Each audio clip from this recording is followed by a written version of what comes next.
ነገም ሌላ ቀን ነው። ደራሲ ማርጋሬት ሚሼል፣ ተርጓሚ ነቢይ መኮንን፣ ተራኪዎች ዳንኤል ሙሉነህና ትዕግስት አለሙ። ነገም ሌላ ቀን ነው። ውድ አድማጮቻችን በክፍል 47 ተረካ ከተነሱት ውስጥ ለማስታወስ ያህል እንግዲህ በጦርነቱ ምክንያት የኮንፌደራሲው ገንዘብ ምንዛሬ በጣም ዝቅ በማለቱ የኑሮ ውድነት መባባሱን፣ አትላንታ ውስጥ እንደተለመደው ለመኖር እንዳልተቻለ፣ ሆስፒታሎች ሳይቀሩ የኪኒንና የኬሚካል መግዣ አጥተው እየተቸገሩ እንደሆነ ሰምተናል። ለስካርሌት ኦሃራ ግን ጥሩ አጋጣሚ እንደሆነላት መደሰትና መፈንደቅ መቻሏን፣ ዳግም ወደ ዓለም መመለሷንና የሀገሬው ችግር ለእሷ ምንም እንዳልመሰላት እንደዚሁ ተነስቷል። በጦርነቱ ምክንያት የማህበራዊ ግንኙነት መዛባቱን፣ ስካርሌት የባሏን ሀዘን መርሳቷ፣ ልጇ ዋድንም ጭምር እድሜ ለአባቱ ቤተሰቦች እንጂ ጨርሶኑ እንደዘነጋችሁ፣ ስካርሌት ወደ ታራ ብትሄድም እናቷ ኤለን በስራ ምክንያት ጊዜ እንዳልሰጠቻትና ብዙ እንዳልተጫወቱ፣ እህቶቿን ቢሆኑ በራሳቸው ጉዳይ ተጠምደው ጊዜ ለሷ እንዳልሰጧት፣ በዚህ ምክንያት ታራ እንደሰለቻት እንዲሁ አድምጠናል። አድማጮቻችን ስካርሌት ሬት በትለርን ማጥመድ በፈለገችው ልክ እንዳልሆነላትን ሰምተናል። ግን ደግሞ በቅጡ ያልተረዳችውና እንደው የወደደችለት ያፈቀረችው ነገር እንዳለም እንደዚሁ ነግራናለች። በትለር ስካርሌትን ለመጠየቅ ቤት ሲመጣ የወይዘሮ ፒቲፓትን ያማረ የጨዋ ቤት ትንሽና አይን የማይሞላ ያስመስለዋል ብለን ነበር ክፍል 47 ትረካ ያቆመው። ክፍል 48 ትረካ ቀጣዩ ነውና በጉጉት እየጠበቃችሁት አይደል? እንድታደምጡት እንዲህ አሰናድተንላችኋል።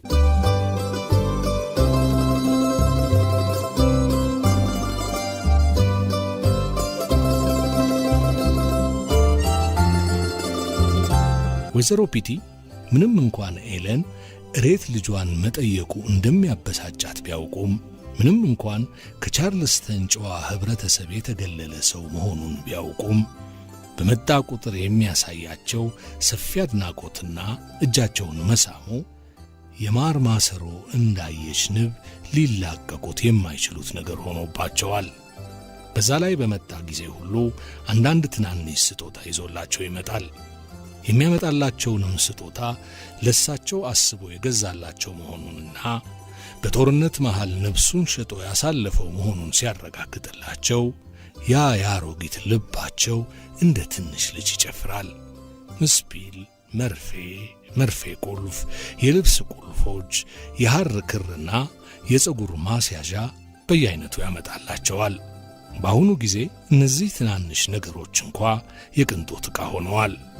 ሴቶች ፀጉራቸውን የሚያስይዙት እኮ ከእንጨት በተሰራ ፀጉር ማስያዣ ነው።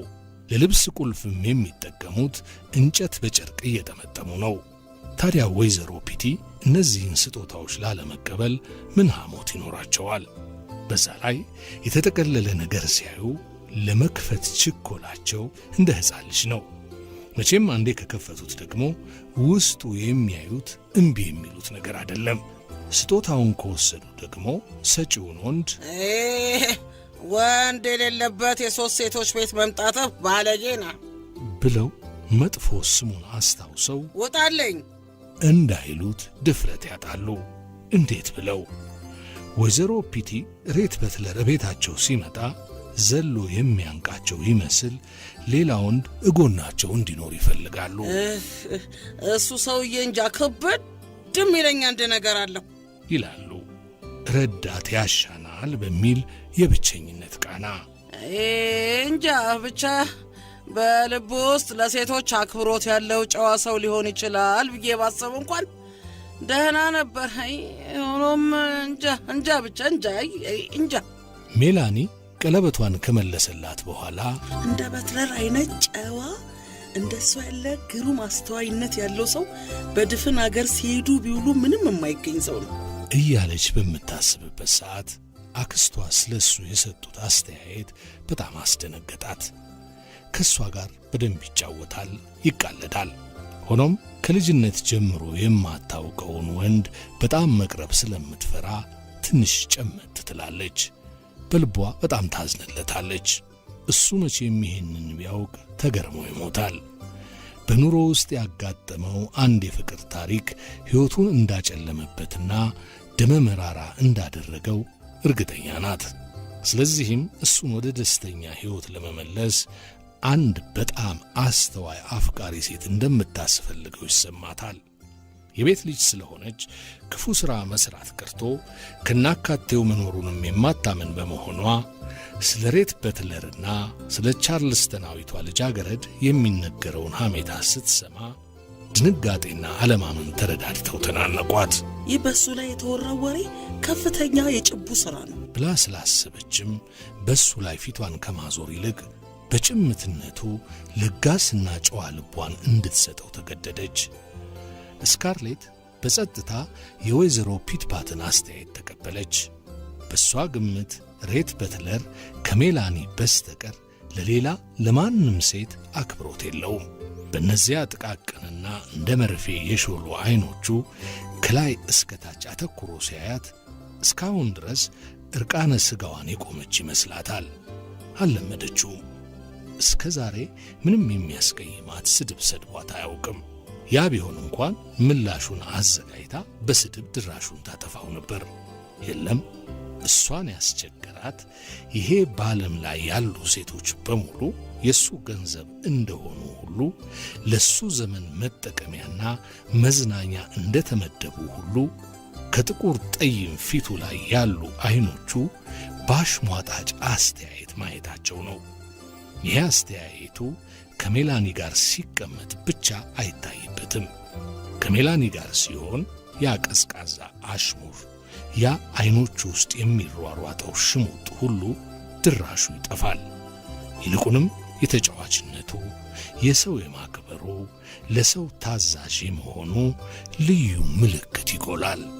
አንድ ከሰዓት በኋላ ለእሷ እንዲህ ደግና ታዛዥ እንደምትሆንላት ለእኔም ቅን የማትሆንበት ምክንያት አይታየኝም ብላው ነበር ስካርሌት። ሜላኒና ወይዘሮ ፒቲ የእንቅልፍ መክሰስ ልማዳቸው ሊወጡ ሄደው እሷና እሱ ብቻ ሲቀሩ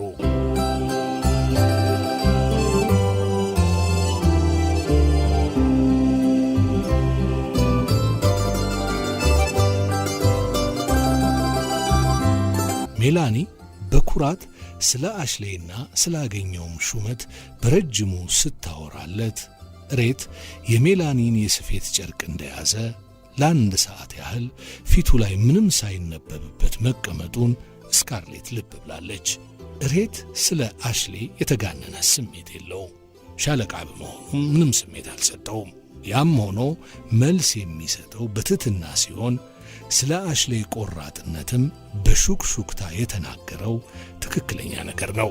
ይህኔ አሽሌን ስም አንስቼ ቢሆን ኖሮ አለች በሐሳቧ ንዴት እየተናነቃት። ቅንድቡን ከፍ ከፍ እያደረገ ያን የሽሙጥ ፈገግታውን ይጀምር ነበር። እኔ ከሷ የተሻለ ቁንጅና አለኝ ብላ ቀጠለች። እና ለመለሷ ጥሩ እንደምትሆንላት በጨረሻ አይታየኝም። ትንሽ እንደ መቅናት ይቃጣሻል በል። ወይ በጭራሽ። አንድ ሌላ ተስፋ ተንኮታኮተ ማለት ነው። እኔ ለወይዘሮ ሜላኒ ጥሩ መሆንላት ጥሩ ሊኮንላት የሚገባ ግሩም ሴት ስለሆነች ነው። በሕይወቴ ካየኋቸው በጣም ሩህሩህና ራስ ወዳድ ካልሆኑ ጥቂት ሰዎች ውስጥ አንዷ እሷ ናት። ምናልባትም እነዚህን ግሩም ባህሪዎቿን አንቺ ልብ አላልሽም ይሆናል። በዛ ላይ የማወቅ ዕድል አግኝቼ ካወቅኳቸው በጣም ጥቂት ታላላቅ ሴቶች መሃል ምንም ገና ወጣት ብትሆን አንዷ እሷ ናት። ይሄ ስትል እኔስ ታላቅ ሴት አይደለሁም ማለት ነው? መጀመሪያ የተገናኘንለት ጨዋ ሴት እንዳይደለሽ ተማምነን። እንግዲህ እንደዚህ ስድ የምትሆን ከሆነና ያንን ወሬ ደግመ የምታመጣ ከሆነ በቃ እንዴት እንደዛ ያለ በልጅነት የተፈጸመ ጉዳይ እንደ ደህና ነገር እኔን ለመቃወሚያ ታቀርባለህ? ያ የተፈጸመው ከስንትና ስንት ጊዜ በፊት ነበር። ከዛ ወዲያ እኔ እኮ እንዴት እንዳደግኩ ማየት አለብን። አንተ በየጊዜው እንደ ሙጫ በአንድ ነገር ላይ ተጣብቀ ተነዘንዘኛለህ እንጂ እስካሁን ረስቼው አርፍ ነበር። ልጅነት የተፈጸመ ነው ብዬ አላምንም። አንቺ አሁን ተለውጠሻል ብዬም አላምንም። አንቺ አሁንም ቢሆን እንደምትፈልጊው አልሆን ባለይ ሰው ላይ የአበባ ማስቀመጫ የመወርወር ችሎታለሽ። ደግነቱ በአሁን ጊዜ በአብዛኛው የፈለግሽው ነገር ይሆንልሻል። ስለዚህ አበባ ማስቀመጫ መሰባበሩ አስፈላጊ አይሆንም። ወይኔ አንተ እኮ ምነው ወንድ በሆንኩኝ ኖሮ ገፍትሬ አስወጥቼ ከዚያ በራስሽ ጦስ መገደል አስታውሽ፣ እኔ ከ50 ያርድ ርቀት ላይ ተኩሼ ሳንቲም የምበሳ ሰው ነኝ። እነዛኑ የገዛ ራስሽን መሳሪያዎች ይዘሽ ብትቀመጭ ይሻልሻል። የጉንጭሽን ስርኩድ፣ የአበባ ማስቀመጫሽን እና የመሳሰሉትን ማለቴ ነው። አንተ እኮ በጣም እርኩስ ሰው ነህ። ይህንን ስላልሽ ይናደዳል ብለሽ እንዳይሆን ብቻ። ስላስቀየምኩሽ ይቅርታ። እውነተኛ ማንነቴን በሚያሳዩ ስሞች ስለጠራሽኝ ሰደብሽኝ ብዬ ጸጉሬን አልነጭም። በእርግጥ እርኩስ ሰው ነኝ። ደግሞ ስለምን አልሆነም? ይሄ ነጻ ሀገር ስለሆነ ማንም የፈለገውን ነገር መሆን ይችላል። ምናልባትም ደስ ካለው እርኩስ ይሆናል። ምርጫው የራሱ ነው። አየሽ የኔ ውድ ወይዘሮ፣ እንደ አንቺ ያለ ልባቸው የሐዘን ማቅ የለበሰና እሱን ለመሸፈን በመሞከር የለበጣ ኑሮ የሚኖሩ አስመሳዮች ብቻ ናቸው በትክክለኛ ስማቸው ሲጠሯቸው ያዙኝ ልቀቁኝ የሚሉት። ስካርሌት ድምፅ ለሌለው ፈገግታውና ከልብ ለመነጨው አስተያየቱ የምትመልሰው ጠፍቷት አፍጣ ተቀመጠች። ከዚህ ቀደም እንደሱ ያለ በጭራሽ የማይረታ ሰው አጋጥሟት ስለማያውቅ በጸጥታ ከመቀመጥ ሌላ አማራጭ አልነበራትም። የስድብ የመቀዝቀዝና ሰውን የመዝለፍ መሳሪያዎቿ ሁሉ ሊያሳፍሩት ባለመቻላቸው ከፊሎቹ በከንቱ ባረቁ፣ ከፊሎቹ በእጇ ላይ እንዳሉ ከሸፉ። እሷ ከልምድ እንደምታውቀው ውሸታሙ ስለ እውነተኛነቱ ሽንጡን ገትሮ እንደሚከራከር፣ ፈሪው ስለ ድፍረቱ እንደሚለፍፍ፣ ስዳደጉ ስለ ጨዋነቱ እንደሚሰብክና ወራዳው ስለ ክብሩ እንደሚያወራ ነው። ሬት በትለር ግን እንደዚህ አይደለም። ያለችውን ሁሉ አምኖ በመቀበል እየሳቀ ሌላ እንድትጨምር ያደፋፍራታል።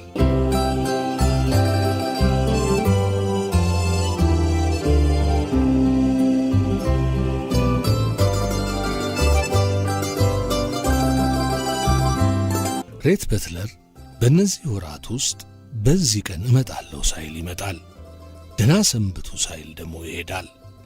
ከዳር አገር እስከ አትላንታ ድረስ የሚመጡት ጥቂት ኮንትሮባንዲስቶች ብቻ ስለሆኑ እሱ ለምን አይነት ንግድ እንደሚመጣ ለስካርሌት አልገባሽ ብሏታል።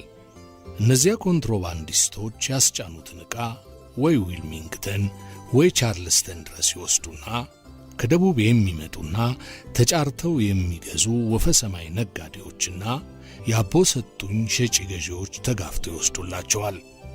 መቼም ሬት በትለር የሚመጣው እሷን ለማየት ቢሆን ደስታዋ ነበር። ነገር ግን ያ ከልክ ያለፈ ከንቱ ልቦናዋ እንኳን ይህን አላምን አላት። ከዚህ ቀደም ካገኘችው ጊዜ ውስጥ አንድ ቀን እንኳን የፍቅር ምልክት አሳይቷት ቢሆን ወይ በዙሪያዋ በሚሰበሰቡት ወንዶች ላይ የቅናት ስሜት አድሮበት ቢሆን ወይ ደግሞ እጇን የመያዝ አዝማሚያ አሳይቷት አሊያም ፎቶግራፏንም ሆነ መሐረቧን ለማስታወሻ ልውሰድ ብሏት ቢሆን እንኳን በሷ ደም ግባት ተስቦ መመላለሱን በድል አድራጊነት ታምን ነበር። ሆኖም እሱ እንዲህ ያለ ነገር ማድረግ ቀርቶ ለማድረግም ቃቶት አያውቅ። በጭራሽ የአፍቃሪነት ሁኔታ አይታይበትም። እንዲያውም ከሁሉ በላይ የሚያበሳጨው ነገር ደግሞ በእጇ ልታገባው የፍቅር ባለሟሏ ልታደርገውና ልታንበረክከው የምታደርጋቸውን ጥረቶች ሁሉ ገና ስትጀምር ማወቁ ነው። እሱ ወደ ከተማ በገባ ቁጥር ሴቱ ሁሉ ስለሱ ማማት ይጀምራል። በሱ ላይ ስለሚያንዣብበው የፍቅር ስሜት ብቻ ሳይሆን እርኩስነቱንና ነውር ሥራውን ሁሉ እያነሱ ቆዳውን ይልጡታል፣ ስሙን ያጎድፉታል። እንዲህ ያለ ስመጥፉ ሰው ነው። የአትላንታ ሞግዚቶች ለሐሜት በተሰበሰቡ ቁጥር የእሱ ስም የበለጠ እየጎደፈ የበለጠ እየጠፋ ይሄዳል።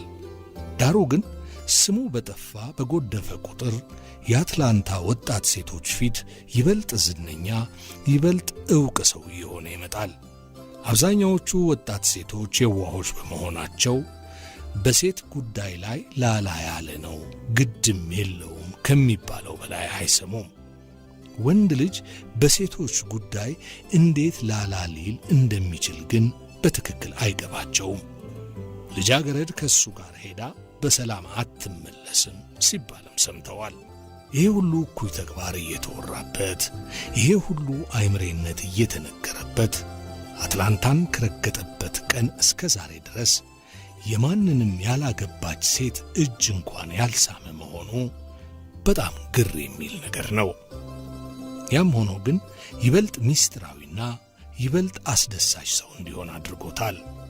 ሰራዊቱ ውስጥ ካሉት ጀግኖች ቀጥሎ አትላንታ ውስጥ ስሙ የሚነሳው የሱ ብቻ ነው። በጠጪነቱና ስለ ሴቶች በሚታማበት ነገር ምክንያት ከዌስት ፖይንት እንደተባረረ የማያውቅ ማንም ሰው የለም። ያችን ቻርልስተናዊት ልጃገረድ የሰራትን ሥራና ወንድሟንም የመግደሉ የቅሌት ወሬ ድፍን አገር ቡና የሚጠጣበት ጉዳይ ነው። ሰው ቻርልስተን ካሉ ጓደኞቹ ጋር እየተጻጻፈ ስለ ሬት በትለር ወሬ ስለሚሰበስብ ስለሱ የሚታወቀው ነገር እየሰፋ ሄዷል። አባቱ ጨዋና ልበ ሙሉ ሽማግሌ ሲሆኑ ገና በ20 ዓመቱ ቤሳ ሳንቲም ሳይሰጡ ከቤታቸው አባረውታል አሉ። ከቤተሰቡ የስም ባሕረ መዝገብ ዳዊት ላይ ሳይቀር ስሙን ሰርሰውታል። ከዚያን ጊዜ ወዲህ በ1849 በነበረው የወርቅ ንግድ ሽሚያ ጊዜ ካሊፎርኒያ ሄዶ ተሳትፏል። ከዚያም ወደ ደቡብ አሜሪካና ኪዩባ ሄደዋል ይባላል። ታሪኩ ግን ይሄን ያህልም በአመርቂ ሁኔታ አይታወቅም። የአትላንታ ሕዝብ የሰማው ከሴቶች ጋር ስለመዳራቱ፣ ስለመታኮሱ፣ በማዕከላዊ አሜሪካ ለሚገኙ አብዮታውያን ጠመንጃ ስለመሸጡ፣ ከሁሉም የከፋው ደግሞ ዕውቅ ቁማርተኛ መሆኑና ቁማርን እንደ ሙያ መያዙ ነው።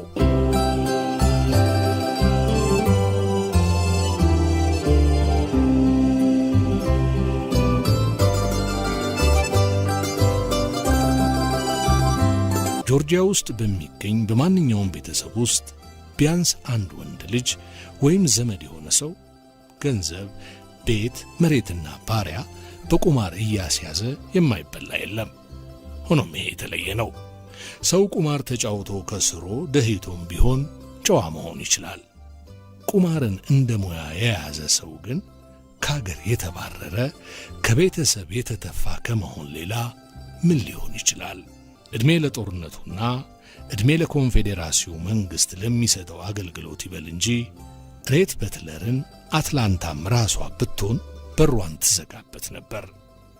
አሁን ግን የመጨረሻው ጠባብ ዜጋ እንኳን በሀገር ፍቅር ምክንያት ሆዱን ሰፋ አድርጎ ሬትን ተቀብሎታል። እሱን በጣም የወደዱት ደግሞ የበትለር ቤተሰቦች እሱን ማባረራቸው ጸጽቷቸው ሰራው የሚሉትን ኃጢአት ለማስተባበል እየሞከሩ ነው እያሉ ያወራሉ። ስለዚህ የአትላንታ ሴቶች ይቺን ጫፍ ይዘው በዚያ በኮንትሮባንዲስት ላይ የሚወራውን መጥፎ ወሬ ማስተባበል ጀምረዋል። ዛሬ ያንዳንዱ አትላንታዊ በጦር ግንባር ያሉት ወታደሮቹ ህልውና ኮንትሮባንዲስቶቹ በሚያስገቡት መሳሪያና ዕቃ ላይ የተመሠረተ እንደሆነ እንደሚያውቁ ሁሉ የያንኪ የጦር መርከቦችን ለመደምሰስም ኮንፌዴራሲው በኮንትሮባንዲስቶች ጀልባ ላይ እምነቱን የጣለ መሆኑን ያውቃል። ካፒቴን በትለር በደቡብ ውስጥ አሉ ከሚባሉት መርከበኞች አንዱ ስለመሆኑና ለምንም ግድ የሌለው ምንም ስጋት የሌለበት ኃይለኛ ሰው ስለመሆኑ ጭምጭምታ ወሬ አለ።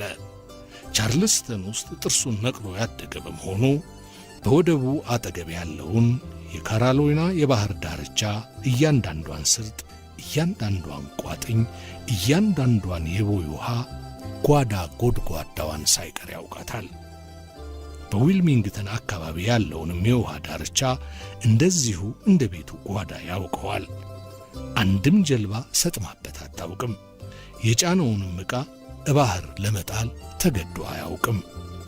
ጦርነቱ ሲጀመር የአንድ ፈጣን ጀልባ መግዣ ገንዘብ ብቻ ይዞ አይኑን ጨፍኖ ንግድ ጀምሮ እንዲህ ንግዱ ተፋፍሞ ከመቶ 2000 እጅ ከሚያተርፍበት ጊዜ ደርሶ ዛሬ የ4 ጀልባዎች ጌታ ሆኗል።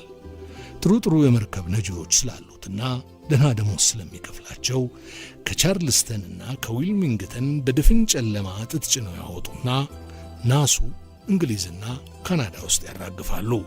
የእንግሊዝ የጥጥ ፋብሪካዎች ያለ ሥራ ስለቆሙና ሠራተኞቻቸውም ስለተራቡባቸው ማንም የያንኪዎችን የባህር ጦር ሰፈር በዘዴ አሳልፎ ጥጥ ጭኖ እንግሊዝ የገባ ነጋዴ ሊቨርፑል ገበያ ላይ የፈለገውን ዋጋ ተምኖ ሊሸጥ ሊለውጥ ይችላል። እንግዲህ የሬት በትለር ጀልባዎች አንድም የኮንፌዴራሲውን ጥጥ ይዘው በመውጣታቸው አንድም ደቡብ እንደ እህል እንደ ውሃ የሚፈልገውን ጦር መሳሪያ ይዘው ስለሚመለሱ ብቸኛ ተጠቃሚዎችና እድለኞች ናቸው። ታዲያ እንዲህ ያለውን ጀግና ሰው ሴቶቹ ይቅር ማለትና የሰራውን ሥራ መርሳት ላይ ኖርባቸው ኖሯል።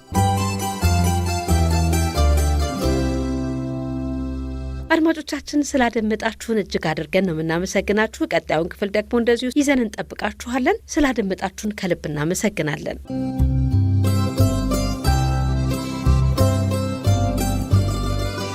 ነገም ሌላ ቀን ነው።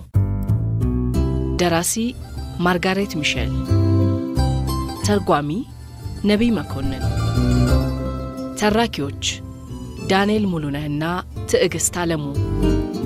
ነገም ሌላ ቀን ነው።